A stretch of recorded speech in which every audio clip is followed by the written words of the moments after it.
35 vjeçaria përjeton tmerri në Firenze për dhunohet nga dy burra.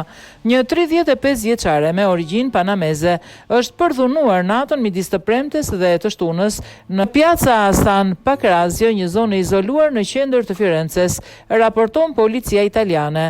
35 vjeçaria u dërgua në spitalin Caregin për trajtim mjekësor. Sipas burimeve rreth orës 4 të mëngjesit, një kalimtar dëgjoi thirrjet e saj për ndihmë dhe telefonuan numrin urgjent 112.